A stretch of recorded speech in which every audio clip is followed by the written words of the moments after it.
같이 살펴보시겠습니다. 자, 4장 6절입니다.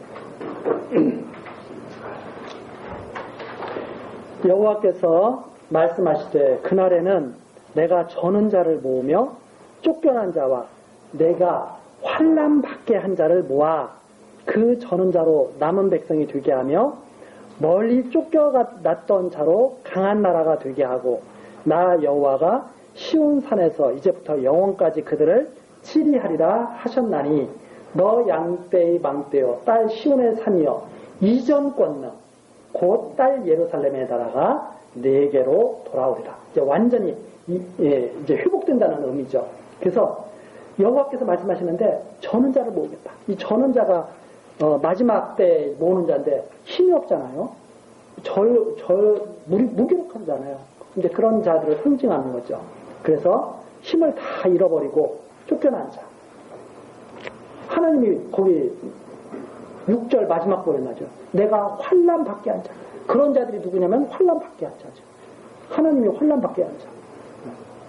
이게 직접 하나님이 하시는 미가 선지자를 통해서 하시는 말씀이죠. 자꾸 우리는 하나님은 환난 주시기 싫어하는데 사단이 환난을 자꾸 주려고 한다. 이런 식으로 이해하고 있는데 이원론적이죠. 하나님은 오직 한 분이시죠.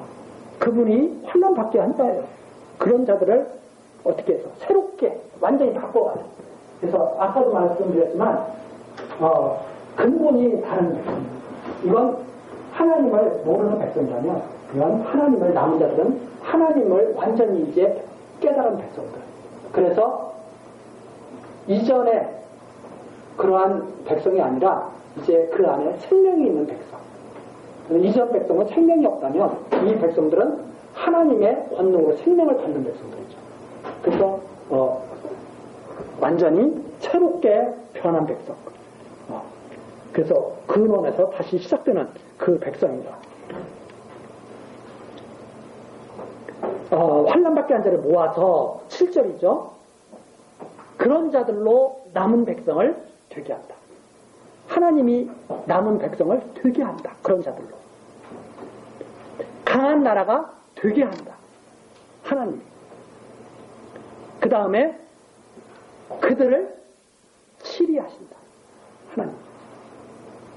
자, 그래서 이게 다른 거죠. 이때는 이런 여로보암이라든가 이런 오므리라든가 이런 예후라든가 이런 사람들이 왕이 됐잖아요.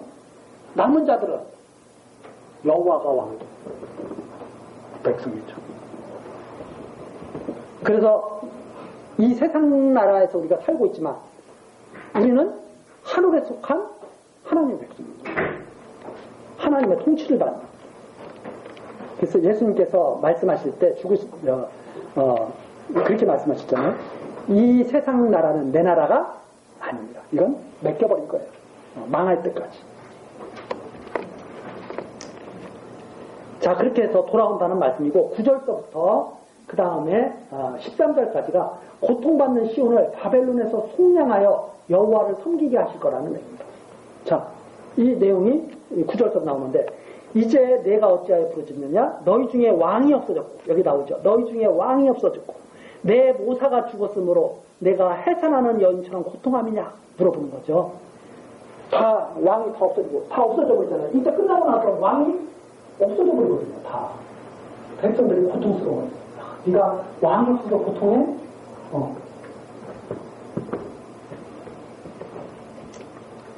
10절 딸 시온이여 해산하는 여인처럼 애써 구로하여 나갈지어다. 여인이 출산할 때 엄청난 고통을 받는다고 그러잖아요. 그렇게 고통을 당해서 새롭게 새 생명이 태어나야 돼요. 바로 그걸 말하는 겁니다. 해산하는 여인처럼 애써 구로하여 나갈지어다. 이제 새롭게 다 바뀌어야 돼요.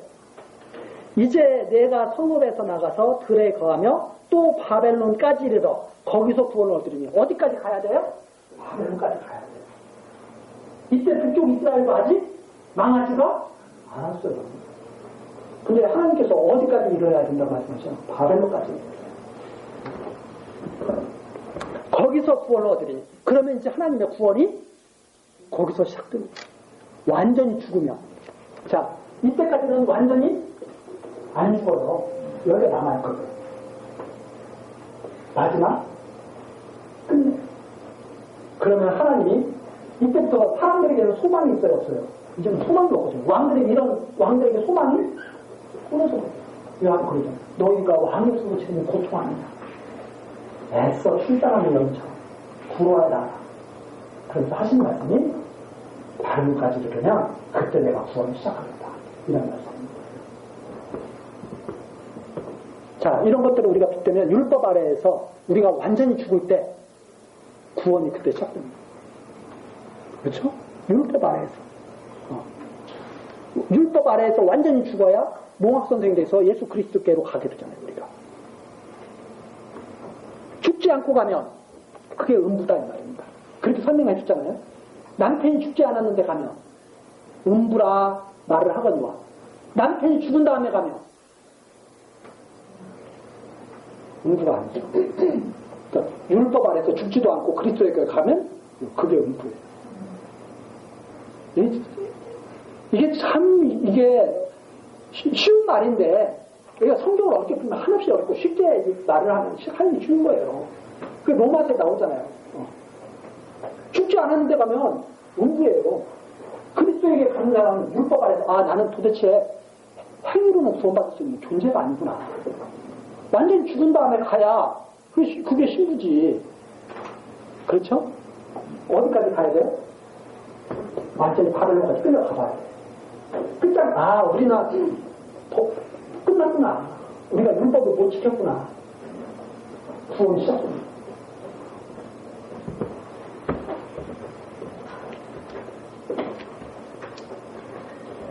자, 여호와께서 거기서 너희 원수들의 손에서 속량하여 내치리라. 그때 여호와께서 값을 다 치르고, 속량이 값을 다 치르고, 그때부터 구원을 내칩니다. 바벨론에게 망할 때 성전이 무너집니다. 예수 그리스도가 죽으시는 것. 바벨론에서 돌아올 때는 성전이 다시 세워집니다. 속량을 내치리라. 11절. 이제 많은 이방이 모여서 너를 쳐 이르기를 시온이 더럽게 되며 그것을 우리 눈으로 보기를 원하려 하거니와. 많은 이방들은 하나님의 백성들이 망가지는 걸 원해요. 다. 왜? 하나님이 없다는 것을 알고 싶어 그러더라고요. 그래서 망가지는 거죠. 자기들이 옳다는 것을 확인을 지키기 위해서. 그런데 12절입니다. 이방들이 이렇게 망하는 것을 보고 좋아해. 하나님 역시 없어. 우리가 섬기는 신이 이게 맞아 이게. 이런 식이죠. 근데 12절 뒤에 놀라운 말씀이 나옵니다. 그들이 여호와의 뜻을 알지 못하며 그 모략을 깨닫지 못한 것이라. 하나님이 이렇게 역사하시는 것이 이게 무슨 말씀인지를 몰라 도대체 사람들이. 그러니까 이렇게 된 것을 보고 박수친다 이 말입니다. 예수가 십자가에 달리신 것을 보고 박수친다 이 말입니다. 그게 무슨 뜻인지를 모르고. 그들이 여호와의 뜻을 알지 못하며 그 모략을 깨닫지 못하며 또 안 망한다고 하는 사람들도 마찬가지예요. 우리는 절대 안 망해. 여호와의 뜻을 몰라. 모략을 알지를 못해. 쥐가 막히죠. 여호와께서 곡식단을 타작마당에 모음같이 그들을 모으셨나니 딸 시온이여 일어나서 칠지어다. 내가 내 뿔을 철같게 하며 내 굽을 녹같게 하리니 내가 여러 백성을 쳐서 깨뜨릴 것이다. 내가 그들의 탈취물을 구별하여 여호와께 드리며 그들의 재물을 온 땅의 대주제께 돌리리라. 하고 5장이 시작되는데 사실은 5장 1절까지가 여기에 계속 붙어 있어야 맞는 말입니다. 딸 군대여 너는 떼를 모을지어다. 그들이 우리를 에워쌌으니 막대기로 이스라엘 재판자의 뺨을 치리리라. 이 말입니다. 자, 여호와의 뜻이 뭐냐? 여호와의 뜻이 뭐냐면 타작마당에 다 보입니다. 다 쳐부수다. 타작하려고. 그러면 타작마당에서 타작하게 되면 뭐가 나와요? 알곡과 쭉종이 나와. 그러면 알곡은 곶간에 덜어드리고 쭉종은 다 불태워드리는 거죠. 여호와께서 그것을 갖다가 다 결코 계시다는 겁니다. 그래서 탈곡하려고 다 이제 또 그냥 이렇게 진짜 곡식들이 이렇게 이때는 생명이 있는 것 같아요, 없는 것 같아요. 이렇게 막 곡식들이 막 자라. 아직 펴지 않았어요. 생명이 있는 거 같죠? 딱 잘랐어. 생명이 끊어졌어. 아, 이제 끝났구나. 이 여호와의 뜻을 몰라. 왜 이렇게 하는지. 이걸 어디다 다 모으고 계신 거예요? 하늘마다. 투적 패라. 자, 이게 이제 투적 패는 걸 보여주시는 거예요. 구약의 마지막. 투적 패라고. 근데, 제일 먼저 이게 튼 거야, 그러니까. 그랬더니, 나머지들이 다 좋아하는 거야. 아, 그래, 저것도 봐라. 저것도 제일 먼저 망했네, 그러고. 근데 왜 그랬느냐? 이제 혹시 타작할 때가 우리가 지금 다 이렇게 하는 약속으로. 안국과 가라지를 나누기 위해서 하나님 드디어 시작하시니까. 그걸 모르고 비우는 거예요. 이스라엘에서 뭐 하신 말씀이 이렇게 된다고 해서 내가 걱정하지 마. 너희들이 시작이 드디어 이때부터 시작하는 거야. 죽은 날부터 드디어 살기 시작한 거야, 너희들이. 그리스도와 함께 죽고 나면 그때부터 너희가 시작하는 거야. 이런 내용과 강렬한 내용.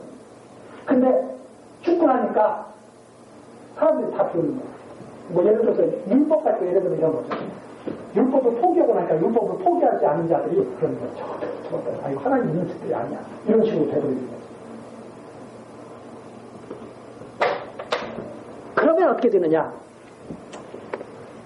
나중에 13절에 나오는 것처럼 딸 시온이 승리를 하게 된다 이 말입니다.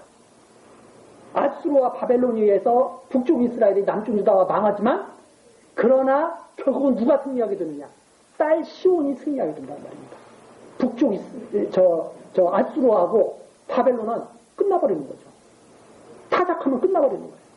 그러면 남은 자들은 이스라엘 백성 중에서 남은 자들이 포로에서 돌아오게 되죠. 바로 그게 하나의 그림자인데 바로 그렇게 되는 거예요. 그러면서 구별해서 여호와께 제물을 드리게 될 거예요. 탈취물을. 그들의 제물을 온 땅의 대주제께 돌리게 될 거예요. 아, 이게 다 하나님이 하신 일입니다 하고 다 하나님께 돌릴 거예요. 그게 하나님이 하신 일입니다 하고 다 하나님께 다 돌릴 거예요. 영광을. 그런데 5장 1절 내용은 뭐냐? 딸 군대여, 너는 때를 모으자. 그 일을 하나님이 지금 하고 계시니까, 그런 모략을 하나님이 세우고 계시니까 다 모아가지고 딸 시험 보고 하는 말이죠.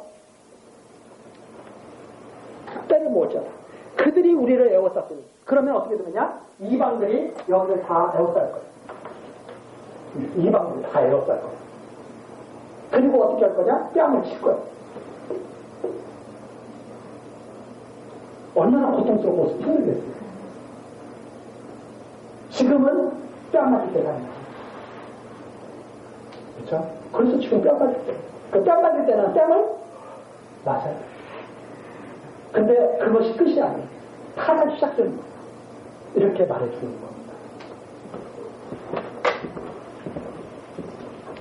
자, 거기까지가 이제 5장 1절까지 그래서 제가 거기 나눠놨죠. 여호와의 모략으로 군대가 이스라엘을 에워싸고 왕의 뺨을 칠 것이다. 그래서 나중에 시드기야라든가 이런 여호와 마지막 때에 막 다 끌려가고 꼬챙이에 꿰가지고 끌려가고 그러죠. 예수님이 어떻게 해요? 뺨을 맞고 조롱당하죠. 그런 내용들이 여기에 나옵니다. 뺨을 칠 것이다. 수치를 당하는 이스라엘이 왕이 뺨을 맞으니까 예수님이 그런 수치를 당하실 것을 미리 보여주는 그런 역사죠, 이게.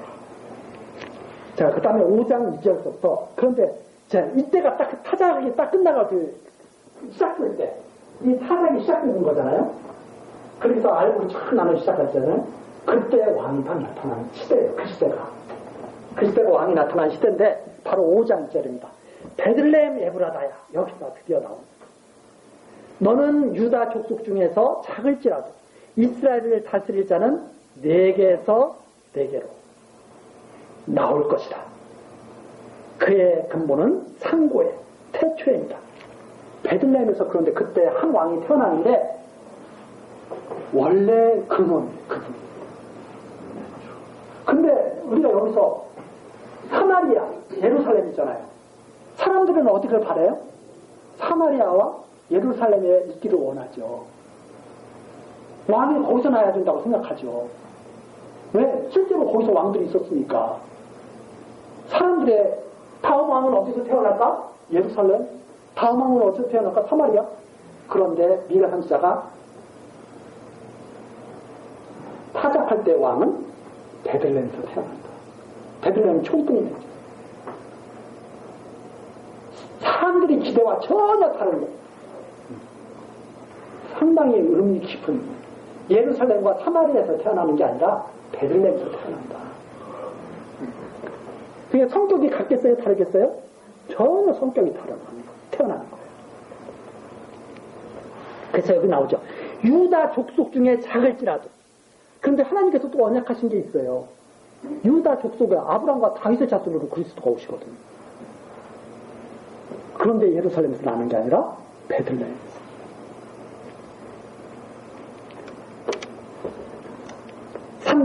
그러므로 임산한 여인이 해산하기까지 그들을 붙여 두시겠고 그 후에는 그 형제의 남은 자가 이스라엘 자손에게로 돌아오리니. 자, 그래서 하나님께서 죄로 인해서 붙여두시는 기간이 언제까지냐면 그 왕이 태어날 때까지 붙여두는 거예요. 그 왕이 태어나면 그때부터 죄에서 풀어나가지고 남은 자들이 돌아오는 그런 역사가 있습니다. 그래서 해산하기까지 그들을 붙여두겠고 그 후에 그 형제의 남은 자가 이스라엘 자손에게 돌아오는. 베들레헴에서 왕이 탄생하며 모든 죄에서 풀려나는 역사가 이제 일어나게 되죠. 자, 4절. 그가 여호와의 능력과 그 하나님 여호와의 이름의 위엄을 의지하고 서서 그 때에게 먹여서 그들로 안녕히 거하게 할 것이라. 뭘 의지해요? 여호와의 능력과 여호와의 이름의 위엄. 의지하고 백성을 먹이시기 시작하는 왕이 바로 그 베들레헴에서 태어나기는 왕입니다. 이제 그가 창대하여 땅 끝까지 미치리라. 그래서 통치 영역이 땅 끝까지예요. 그래서 예수님께서 너희가 성령을 받으면 예루살렘과 유다와 사마리아와 땅 끝까지 이르러 내 증인이 되리라 하신 말씀이 여기에 연결되는 그런 말씀입니다. 땅 끝까지 그분의 통치 영역이에요. 완전히 성령께서 역사하신 그 시대가 되죠. 5절. 이 사람은 우리의 평강이 될 것이라. 그래, 평강의 왕이 임했으니 우리 여기 복음서에도 나오지 않습니까? 네. 평강의 왕이 될 것이라. 사람과 사람 사이를 평강하게 하고 사람과 하나님과 사람 사이를 화목하게 하는 그런 평강의 왕이 되죠. 아수르 사람이 우리 땅에 들어와서 우리 궁들을 밟을 때에는 우리가 7 목자와 8 군왕을 일으켜 그를 치리니 그들이 칼로 아수르 땅을 황무케 하며 리므롯 땅의 어귀를 황무케 하리라. 아수르 사람이 우리 땅에 들어와서 우리 지경을 밟을 때에는 그가 우리를 그에게서 건져내리라. 자, 이 시대가 되면 이제는 이방 대적들이 이스라엘 백성들을 이길 수가 없어요. 그 당시에 왜 아수르냐면 그 당시에 힘 있는 자가 누구예요? 아수르거든요. 아수르.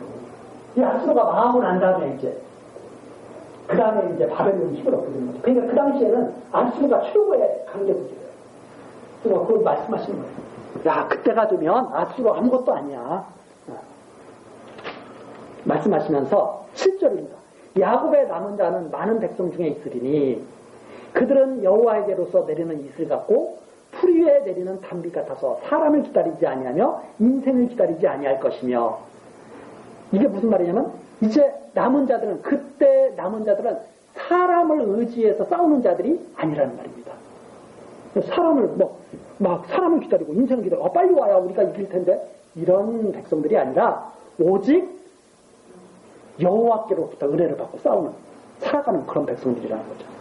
그래서 8절 하나님 이제 7절 내용은 하나님만 의지한다는 내용이고 8절 내용은 야곱의 남은 자는 열국 중과 여러 백성 중에 있으리니 또 이 남은 자들은 이제 열국 백성 중에 있는 거예요. 왜? 땅 끝까지 다 다스리는 분이니까 이분은 열국 백성 중에 있으리니 그들은 수풀의 짐승 중에 사자가고 남은 자들이 다 정말 담대하고 왕같은 제사장 그러잖아요. 다 다 그렇게 된다는 거예요. 양떼 중에 젊은 사자 같아서 끊임없이 지치지 않고 힘있게 살아가는 그런 백성들의 모습이죠. 만일 지나간 즉 밟고 찌지르니 능히 구원할 자가 없을 것이라. 내 손이 내 대적 위에 들려서 내 모든 원수를 진멸하기를 바라. 그래서 원수가 이제는 이길 수가 없는 백성들, 승리하는 백성, 완전히 그리스도로 왕으로 모시고 승리하는 백성이 될 것을 갖다가 미리 지금 밝혀주는 내용이 바로 이 부분입니다. 그 다음에 10절이죠. 10절 내용서부터는 이제 악을 제거해서 강한 여호와의 군대가 되게 하신다고 하는 내용인데, 10절 여호와께서 가라사대 그날에 이르러는 내가 너의 말을 너의 중에서 멸절하여 너의 병거를 회파하며 너의 모든 땅을 멸하며 너의 모든 견고한 성을 무너뜨릴 것이라. 내가 또 복수를 너희 손에서 끊으리니 네게 다시는 점장이가 없게 될 것이며 내가 너의 세기무상과 주상을 너희 중에서 멸절하리니 내가 내 손으로 만든 것을 다시는 섬기지 아니하리라. 우상제거. 그러니까 10절에서는 무슨 말이냐면 이 하나님을 의지하는 자들이기 때문에 다른 것을 의지하지 않도록 하나님께서 다 무너뜨린다는 거예요. 뭐 옛날 왕들은 자기 나라를 지키기 위해서 막 병거도 많게 하고 막 성도 높게 쌓고 막 다 그러죠. 그래도 다 결국 무너졌잖아요. 그렇죠? 근데 이 남은 자들에게는 하나님은 어떻게 역사하시냐면 오직 하나님만 믿고 다 승리하게 하시는 거예요. 그래서 모든 것들이 예전하고는 다 달라져. 다 달라져가지고 하나님을 대신해서 교만하게 만드는 것들을 다 하나님께서 다 그들에게서 제해 나가시는 거예요. 오직 하나님만 의지해서 승리하게 하시는 거예요. 그렇게 해서 12절 점장도 없게 만들어요. 그들에게 예전에는 점치러 많이 다녔는데 점치러 다니지 않게 도와주고 오직 하나님께서 정하신 대로 되는 거구나 확실히 믿고 그렇게 살아가도록 역사에 가신다. 계속. 그 다음에 13절 우상 섬기지 않게 하신다. 사람의 손으로 만든 것을 섬기지 않도록 다 하나님께서 제거해 주신다. 그 다음에 14절 내가 또 너의 아스라 목상을 너의 중에서 떼어버리고 너의 승업들을 멸할 것이며 내가 또 진노의 분한으로 청종치 아니한 나라에 갚으리라 하셨습니다. 그 다음에 우상 섬기지 않는 나라들, 성읍들, 이런 성읍들은 우상 섬기는 나라들, 성읍들은 하나님께서 다 진멸해 버리시는 거예요. 다. 그래서 결국은 어떻게 죽게만 남은 자만 여호와를 경외하는 자들이 마지막 세상에는 남게 만드실 것이다. 이런 내용이 여기까지 나와 있는 내용입니다. 그래서 하나님께서 완전히 하나님의 백성들은 하나님을 잘 섬길 수 있도록 다 역사해 가시고 하나님을 대적하는 나라는 완전히 짓밟아서 심판하시게 될 것이다. 언제? 평화의 왕이 오실 그 마지막 때 그렇게 역사하신다 하는 내용입니다. 그래서 이 부분은 바로 택한 남은 자와 대적들에 대한 내용들이 이렇게 계속 지금 뒤섞여 있는 거죠. 자, 그 다음에 6장으로 넘어갑니다. 6장서부터는 이제는 하나님께서 이렇게 모략을 가지고 계시니까 순종하라고 합니다. 한마디로 말해서 순종하고 다 인정하고 순종해라 하는 내용이 이제 입니다. 6장 너희는 여호와의 말씀을 들을지어다. 하여튼 여호와의 이 말씀 너희는 잘 들어야 된다. 내게 이르시기를 미가에게 이렇게 말씀하라고 하신 거죠. 너는 일어나서 산 앞에서 쟁변하여 작은 산으로 내 목소리를 듣게 하라. 산 앞에서 하나님의 이 뜻을 갖다가 다 밝히고 옳고 그름을 다 분별하게 해야 되는 거예요. 자, 너희 산들과 땅의 견고한 지제들아 너희는 여호와의 쟁변을 들어라. 산과 땅이 다 이 말씀의 증인이에요. 이 세상에 선포된 말씀이니까. 높고 낮은 산들, 땅들이 다 이 말씀의 증인으로 이제 참여하도록 하나님께서 지금 부르시는 거죠. 그러면서 너희는 여호와의 쟁변을 들으라. 여호와께서 자기 백성과 쟁변하시며 이스라엘과 쟁변하실 것이다. 자, 하나님께서 하시는 섭리에 대해서 누가 옳고 그른지 하나님께서 한번 쟁변하자 이런 말씀입니다. 이르시기를 내 백성아 내가 무엇을 네게 행하였으며 무엇에 너를 괴롭게 하였느냐 너는 내게 증거하라. 하나님께서 너희를 괴롭게 하신 것이 뭐냐. 지금 이게 딱 보면 하나님이 괴롭게 하신 것이 사실은 아무것도 없죠. 왜? 불의한 것을 옳게 하나님이 지금 역사하시려고 모략을 다 꾸미신 거거든요. 아무것도 불의한 것이 없죠. 하나님은 언약하신 말씀대로 미리 말씀하시고 그대로 이루어 가시거든요. 내가 백성들하고도 그렇게 약속을 했죠. 신의 산에서 너희가 나를 잘 경외하면 복을 받고 나를 경외하지 않으면 저주를 받으리라. 다 말씀하셨다 이 말입니다. 그래가지고 그대로 지금 역사 모략을 가지고 역사에 나가시는 거예요. 한번 증거해봐라. 내가 거짓말한 것이 무엇이고 너희를 괴롭게 한 것이 무엇인지. 다 본인들이 잘못한 거죠. 그래서 하나님께서 불의한 것이 있으면 말해봐라. 말씀하세요. 만일 자기들의 능력이 있으면 자기들의 능력으로 의롭게 살면 됐죠. 능력이 없잖아요. 근데 능력이 있다고 그러고 왕을 세워달라고 그랬잖아요. 그들이. 그러면 잘 살 수 있겠다고. 하나님 필요 없다고. 우리끼리 잘해볼 수 있다고 왕을 세워달라고 했다는 말입니다. 그래서 하나님이 세워달라고 했으니까 어떻게 하라고 그랬어요? 세워줘라. 그래서 망한 거잖아요. 그러니까 우리가 이 성경에서도 굵직굵직한 이런 그림자를 저 발자취를 밟을 수 있어요. 왕 세워달라고 해서 그들이 세워져가지고 이루어진 역사예요. 하나님께서는 처음부터 알게 하라고 그랬거든요. 왕의 제도를 알게 해라. 이러면 망해 너희들. 이방이 잘 되는 것처럼 보여? 망해.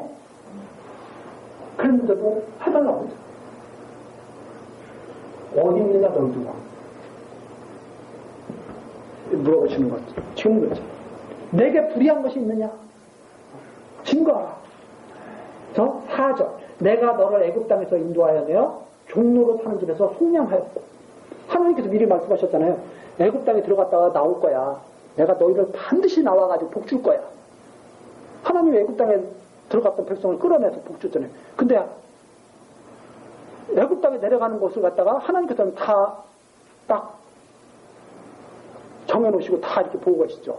그 이스라엘 백성들이 지네들이 잘할 수 있으면 애굽 땅에 안 내려가서 가나안 땅에서 잘 찾아오고 살 수도 있었을 거 아니에요. 근데 왜 요셉을 팔아먹고 난리를 쳐가지고 애굽 땅으로 내려가? 그런데도 하나님은 그 죄를 묻지 않고 다시 약속하신 대로 가나안 땅으로 가게 하시잖아요. 물어보십니다. 내가 너를 애굽 땅에서 인도하여 내어 종로로 사는 집에서 속량하였다.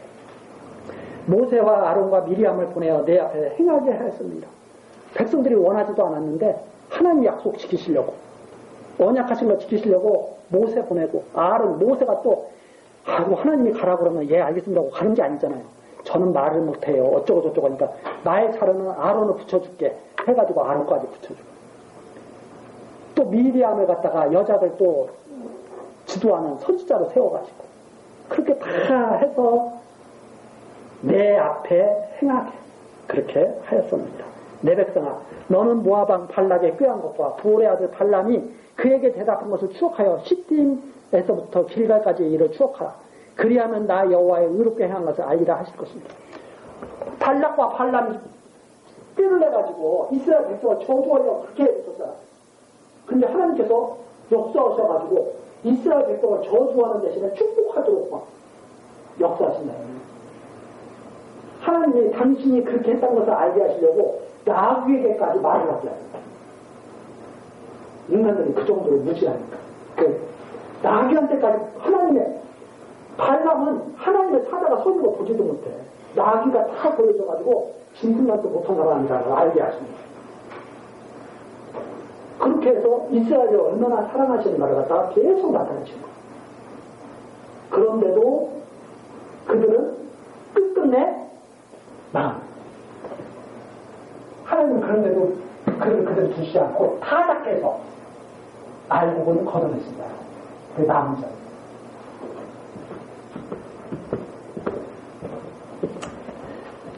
자, 6절입니다. 자, 이렇게 하니까 6절부터 8절. 이렇게 하나님께서 우리에게 의롭게 하시면 우리는 무엇을 가지고 나가야 되냐. 그런 말입니다. 6절. 내가 무엇을 가지고 여호와 앞에 나아가며 높으신 하나님께 경배할까? 내가 번제물 1년 된 송아지를 가지고 그 앞에 나아갈까? 여호와께서 천천의 수양이나 만만의 강수 같은 기름을 기뻐하실까? 어디서 언뜻 생각나는 게 솔로몬의 1000번제. 응? 그런 거 기뻐하실까? 내 허물을 위하여 내 바다들을, 내 영혼의 죄를 위하여 내 몸에 열매를 드릴까? 육체로 맺는 열매, 그거 드릴까? 그거 기뻐하실까?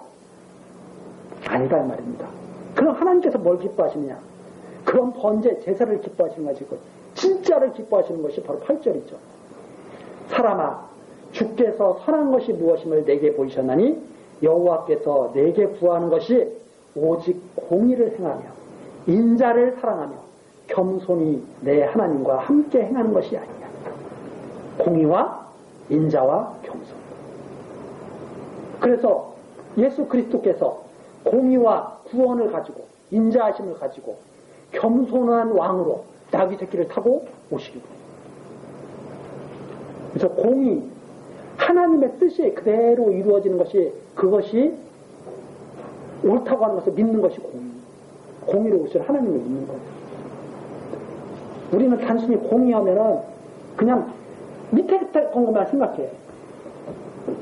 단순히 도둑질하지 않는 거, 의로운 거. 근데 하나님께서는 뭐라고 말씀하셔요? 탐심이 있으면 도둑질을 한 거야. 그러면 공의는 뭐냐? 여호와의 뜻대로 이루어지는 것을 믿게 되는 거, 그게 공의. 그러면 여호와의 뜻대로 이루어지는 것을 믿는 사람은 제가 계속 말씀드리지만 도둑질할 마음도 사라집니다. 탐심이 없어져. 왜? 아무 소용없는 시. 그래서 기독교의 가장 고사한 것이 뭐냐? 바로 이 도를 하는 거예요. 십자가의 도. 하나님이 세우신 이 모략을 하는 거예요. 그때로부터 모든 것이 새롭게 보이기 시작하고 달라지기 시작합니다. 그래서 여기 나오죠. 야, 천천의 수양이나 만만이 아니냐. 공의와 인자와 겸손히 행해서 하나님과 함께 행하는 것이다. 이렇게 말을 해줍니다. 9절. 여호와께서 성읍을 향하여 외쳐 부르시나니 완전한 찌는 주의 이름을 경외합니다. 다시 나오죠. 참 이 말은 여기저기서 정말 많이 나오는 말인데 사람들이 이 말을 이해를 못해요. 완전한 지혜가 뭐냐? 하나님이 지혜를 있는 곳을 아신다. 완전한 지혜는 주의 이름을 경외한다.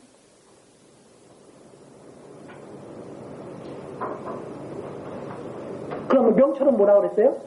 그래서 악에서 떠나는 것. 아주 명확하게 말씀했습니다. 이 지혜는 세상에서 사람들이 볼 수가 있어요? 없어요. 하나님만이 그 있는 곳을 아신다고 했어요. 그래서 하나님만이 그걸 아시고 그 보물을 찾으신다. 사람이 찾는 것이 아니라는 말입니다. 자, 그렇기 때문에 하나님께서 여호와께서 이렇게 정해놓으셨어요. 자, 여호와께서 이렇게 지금 모략을 띄워놓으셨어요. 그러면 지혜가 있는 사람은 이 모략을 받아들여야 돼요? 거부해야 돼요? 그래서 순이 매를 맞으라. 예레미야가 그래서 항복하라고 합니다. 왜 항복? 에스겔이 바벨론 포로에 가서 집 짓고 살으라는 이유가 그래서 그럽니다. 순이 매를 맞아. 하나님께서 70년 동안 여기서 살도록 정해놓으셨어. 그러니까 2, 3년 만에 돌아갈 생각하지 말고 여기서 자녀도 낳고 농장도 가꾸고 집도 세우고 결혼도 하고 그러면서 여기서 살아. 에스겔 선지자가 그렇게 말하니까 사람들이 좋아해요? 싫어해요? 싫어해요. 예레미야가 바벨론에게 항복하라고 그러니까 좋아해요? 싫어해요? 싫어해. 근데 하나님이 미리 다 말씀하셨거든요. 그렇게 하고 이렇게 할 거니까 어떻게 하라? 순이 매를 맞으라. 완전한 지혜를 가져라. 순이 매를 맞으라. 그것을 정하신 자를 어떻게 하라고 그랬어요? 순종하지. 그러니까 정하신 대로 이 세상 모든 것이 이루어져 간다는 것을 믿고 순종하는 것이 지혜 있는 것이다. 우연히 이루어지는 것이 아니라 누가? 여호와께서 모략을 세워서 당신의 남은 자들을 구원하시기 위해서 역사하고 계시는 이 역사에 순종해서 매도 맞고 매 맞을 때는 매도 맞고 좋은 날을 주시면 찬송하고, 그래서 찬송하며 기도하며 그렇게 살라는 말이에요. 이게 지혜 있다는 거죠.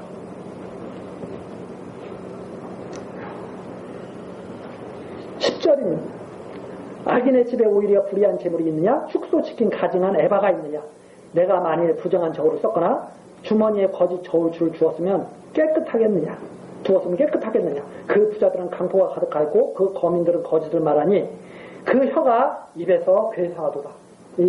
저기죠. 이게 바로 악인들의 그런 행위죠. 이 악인들을 갖다가 하나님께서 다 대가를 치르게 하신다는 말입니다. 여호와를 믿지 않는, 이 악인들이 왜 이런 일을 하냐면 여호와를 믿지 않기 때문에 이런 일을 하거든요. 그 여호와를 믿지 않는 자들이 바로 이렇게 다 책망을 당하고 망하게 한다는 것인데, 괴사가 가득해요. 13절.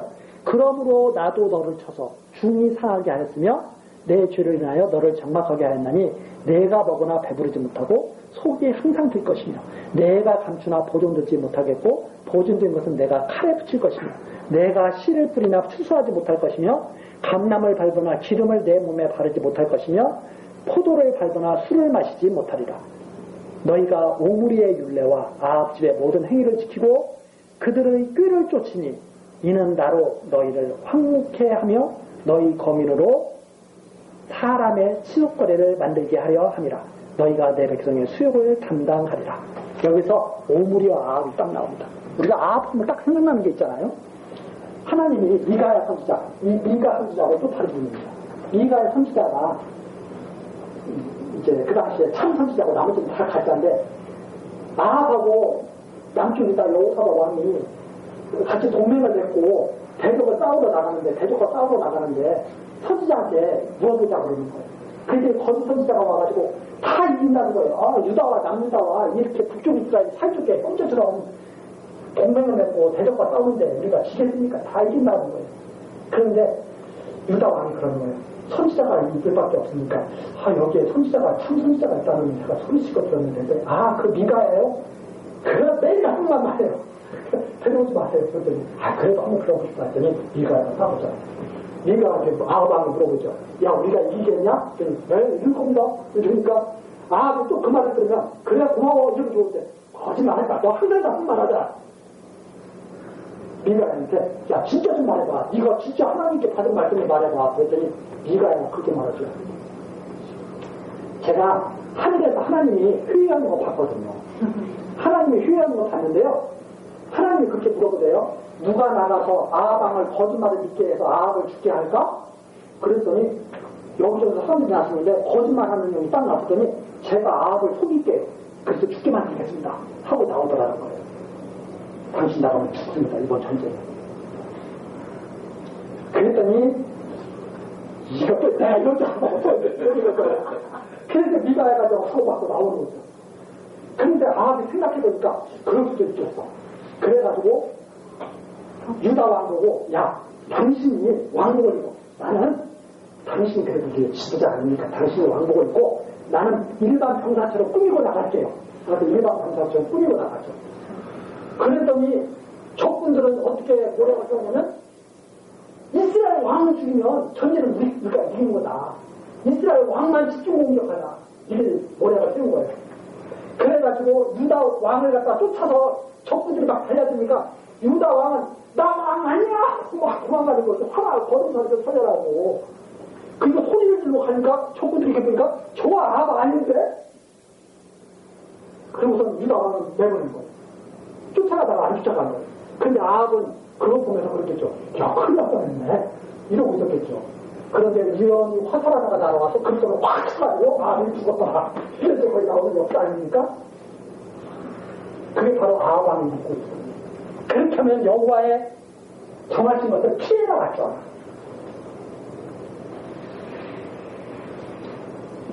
여호와의 작정하신 일이 안 이루어질 줄로 생각한다 이 말입니다. 그런 꾀를 계속 내요. 그런 꾀를 따라가는 사람은 다 비웃음거리 만들라고 나중에 여호와를 믿지 못하게 해서 다 비웃음거리 만들라고 한다 이 말입니다. 거기에 나오는 내용이 바로 그런 거죠. 그 다음에 7장으로 넘어갑니다. 자, 이걸 이제 다 들었잖아요?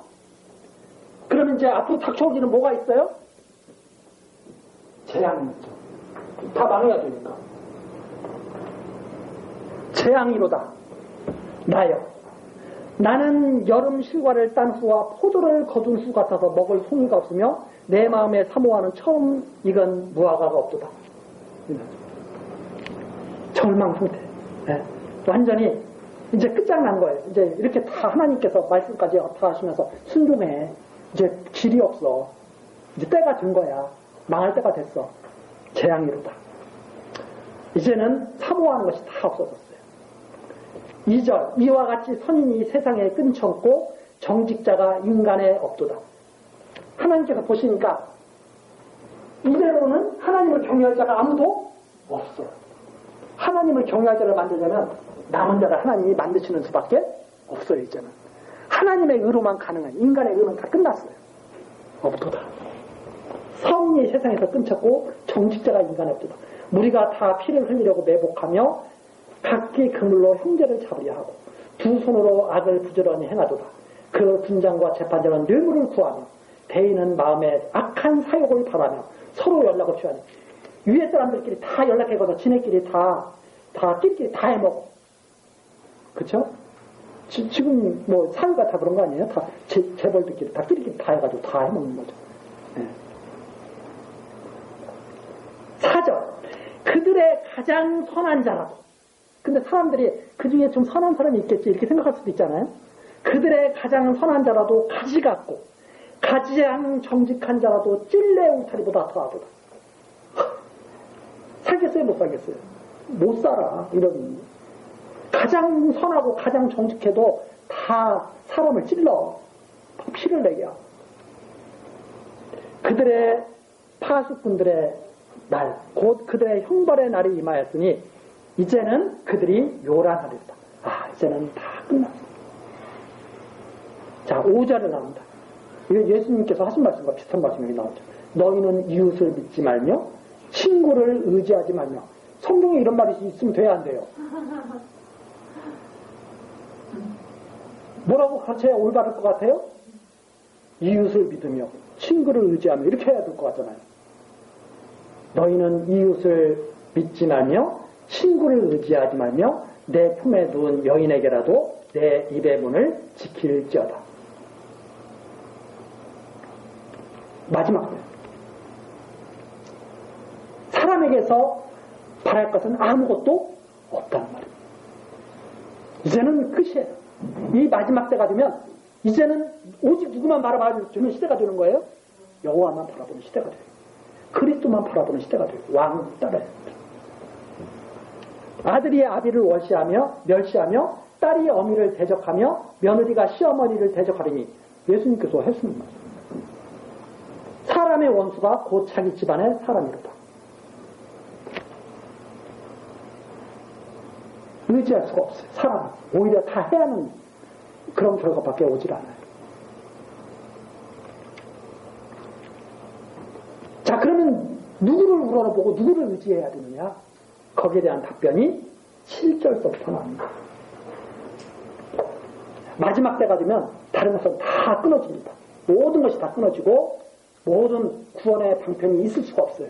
그러면 7절 오직 나는 여호와를 우러러보며 나를 구원하시는 하나님을 바라보리니 나의 하나님이 나를 들으시리다. 그때 들으시는 분이 누구냐? 여호와 하나님이시다. 그때 들으시는 분이. 이거 보니까 여호수아도 그러잖아요. 마지막 죽을 때 나와 나의 집은 여호와 하나님만 섬기겠노라. 여호수아. 그런 말씀이 이런 속에서 나오는 거예요. 그런 말씀이.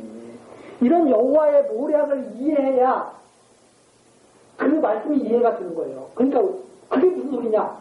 하나님께서 이렇게 정해놓으셔서 망할 수밖에 없는데 이제는 그래서 바랄 분이 여호와밖에 없다. 나와 대신은 여호와입니다. 그게 그 말씀으로 이해가 돼요. 근데 그게 아니라 나는 안 나오기 때문에 여호와를 그렇게 생각하는 거예요. 사람은. 구원의 방편이 그분밖에 없기 때문에.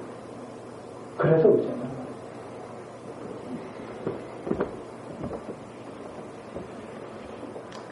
나오죠?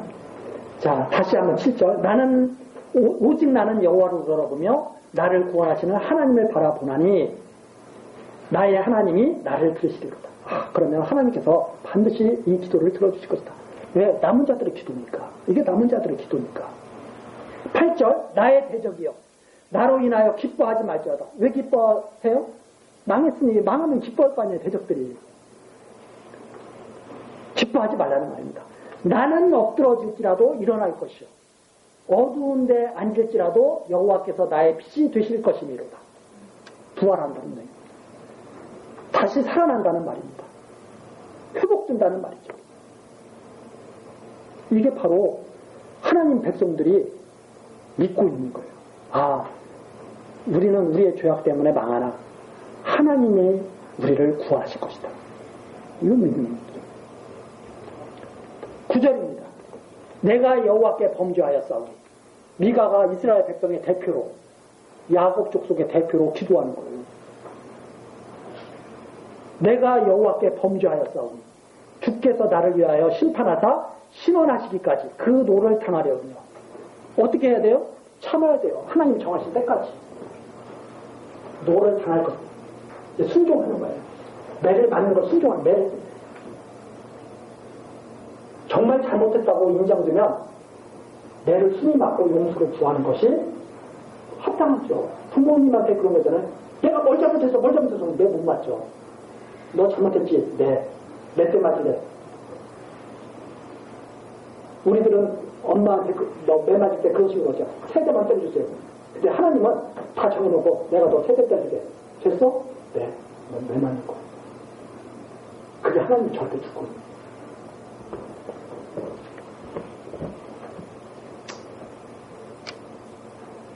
내가 여호와께 범죄하였으니 9절 주께서 나를 위하여 심판하사 신원하시기까지는 그의 노를 당하려니와 주께서 나를 인도하사 광명에 이르게 하시리니 내가 그의 의를 보리라. 자, 그때 보는 것은 누구의 의예요? 하나님 여호와예요. 하나님의 의를 그때 보게 된다 이 말입니다. 아, 그분이 정말 언약하신 말씀대로 죽은 뒤에도 이루시는구나. 아브라함에게 언약하신 대로 아브라함이 이 세상에서 보이지 않은 후에라도 이루시는구나. 그분의 의가 나타나는 거예요. 그때서. 그래서 하나님의 의. 하나님의 의가 복음에는 뭐가 나타난다고 그랬어요? 하나님의 의가 나타나서 믿음으로 구원에 이르게 하나님. 기록된 바 의는 오직 의는 믿음으로 말미암아 살리라. 이게 바로 믿음이에요. 이 믿음으로 산다 이 말입니다. 이 믿음으로. 10절 나의 대적이 이것을 보고 부끄러워하리니. 자, 그 다음에 맨 처음에 기뻐해서 망했을 때는 죽었을 때는 예수님이 죽으셨을 때는 다 박수 쳤어요. 부활하시고 난 다음에 두려움이 떨어야죠 이제. 그죠? 나의 대적을 이것을 보고 부끄러워하리니 그는 전에 내게 말하기를 내 하나님 여호와가 어디 있느냐 하던 자라. 여호와가 있기는 어디 있어. 이런 자들이 다 부끄러움을 당할 것이다. 그가 거리에 진흙같이 밟히리니 내가 그것을 목도하여 마지막에 그들이 진흙같이 밟히는 것을 다 목도로 될 것이다. 내 성벽을 건축하는 날 곧 그날에는 지경이 넓어질 것이다. 자, 그리고선 새롭게 이제 새로운 예루살렘을 이루어가진 거죠. 그날에는 아수르에서 애굽 성읍에까지 애굽에서 하수에까지 이 바다에서 저 바다까지 이 산에서 저 산까지 사람들이 내게로 돌아올 것이나 그 땅은 그 거민의 행위로 인하여 황무하리라. 대적들의 땅. 죄가 많이 난 땅은 황무하게 되고 이제 새롭게 남은 자들이 사는 땅에는 만국에서 백성들이 다 모여들게 될 것이다 하는 내용입니다. 그래서 11절, 13절, 12절, 그래도 13절은 다른 내용이죠. 13절을 땅은 죄인들이 사는 땅. 그 앞에 나오는 것은 남은 자들이 사는 땅. 자, 그것이 바로 13절까지 나오죠. 여호와의 구원을 바라본 백성들은 회복되지만 여호와가 어디 있느냐고 하던 대적들은 짓밟힐 것이다 하는 내용이 그 내용입니다. 그 다음에 14절 이제 미가의 기도에 여호와께서 응답하시고 하나님을 경외하게 될 것을 예언하는 내용이죠. 원컨대 주는 주의 지팡이로 주의 백성 곧 할멜 속 살림에 홀로 거하는 주의 기업의 때를 먹이시되 그들을 옛날같이 바산과 길르앗에서 먹이옵소서. 하나님의 백성들을 옛날처럼 지켜달라고 하는 그런 기도입니다. 15절 가라사대 내가 애굽 땅에서 나오던 날과 같이 내가 그들에게 기사를 보이리라. 하나님께서 내가 꼭 그렇게 할게. 내가 너희들 애굽 땅에서 구해냈잖아. 애굽 땅에서 올라오게 해서 가나안 땅에 가게 했잖아. 그것처럼 내가 정말 이 놀라운 모략을 내가 이루어서 너희들로 남은 자로 하나님의 통치를 받으면서 살게 할게. 말씀이죠. 16절 그러니까 미가가 또 대답을 하죠. 열방이 보고 하루되 열방이 보고 자기 세력을 부끄러서 손으로 입을 막을 것이요 귀는 막힐 것이오며 그들이 뱀처럼 티끌을 핥으며 땅에 기는 벌레처럼 떨며 그 좁은 구덩에서 나와서 두려워하며 우리 하나님 여호와께 돌아와서 주로 인하여 두려워하리라. 그것을 보면 모든 사람들이 다 나오는데 이제 그때는 어떻게 나오느냐. 요한계시록에 보면 그렇게 나옵니다. 생명부활과 사망부활. 그렇게 해가지고 어떻게 되느냐. 하나님을 찬양하는 무리들이 오고 다 하나님을 다 두려워하는 그 두려워한다면서 경외심이야. 그러면 대적들은 완전히 벌레처럼 그렇게 다 이렇게 되어버리는 거죠. 자, 이렇게 될 것이라고 하나님께 말씀드리죠. 그래서 다 모든 것들이 다 하나님을 경외하게 될 것이다. 모든 것들이.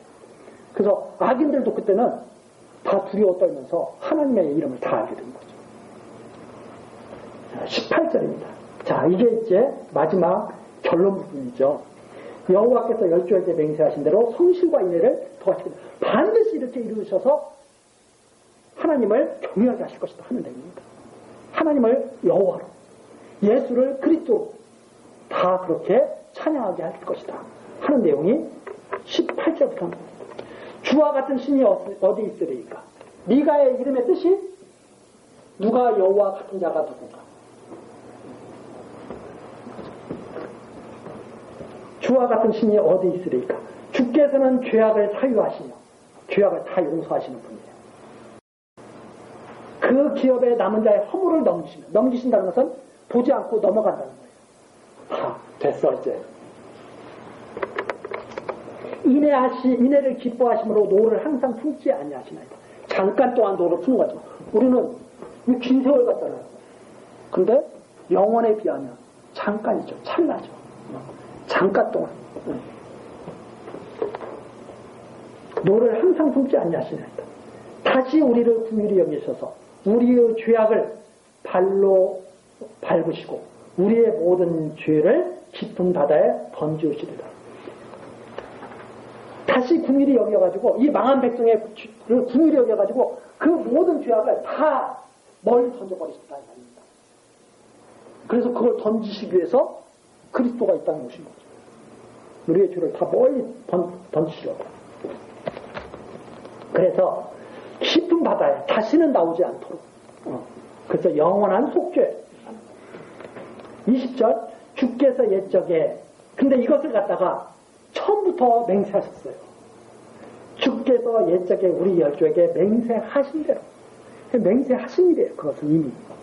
맹세하신 대로 야곱에게 성실을 베푸시며 진실하게 대하신다 이 말입니다. 성실, 진실 같은 의미죠. 그러니까 정말 진실하게 대하셔요. 당신이 언약하신 말씀대로 그대로 이루시는 거예요. 그래서 우리가 야곱의 일생을 보면 야곱이 참 끝까지 하나님이 붙드시잖아요. 그래서 하나님을 경배하며 하나님께로 가게 하시잖아요. 나그네의 삶을 그렇게 마치게 하신다 이 말입니다. 그렇게 하신다.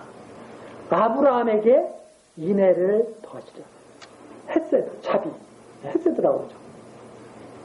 모든 것들에게 완전히 풍성한 그런 자비를 베푸셔가지고 언약하신 말씀을 다 이루신다. 인애를 더하시리라. 틀림없는 사실이다. 하고 마치게 됩니다. 이렇게 해서 우리가 정말 간략하게나마 이 깊으신 뜻을 갖다가 우리가 계속 다른 성경을 비유해가면서 하려면 정말로 더 많은 시간이 필요하겠죠.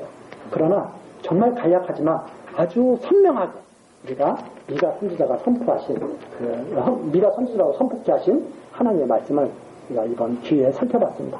다시 한번 가셔서 차근차근 읽어보시고 또 다른 성경도 이렇게 보시면 더 좋을 것으로 이렇게 생각이 듭니다. 우리 기도하시고 마치겠습니다. 기도하시겠습니다. 언약하신 말씀을 변함없이 성취하시는 여호와 하나님, 우리들 가을 사경회를 잘 마칠 수 있도록 지켜주시니 감사드립니다.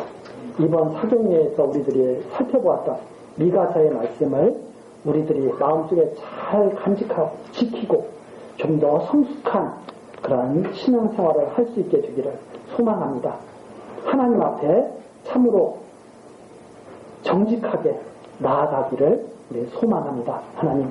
하나님께서 우리의 연약한 믿음을 지켜 주옵소서.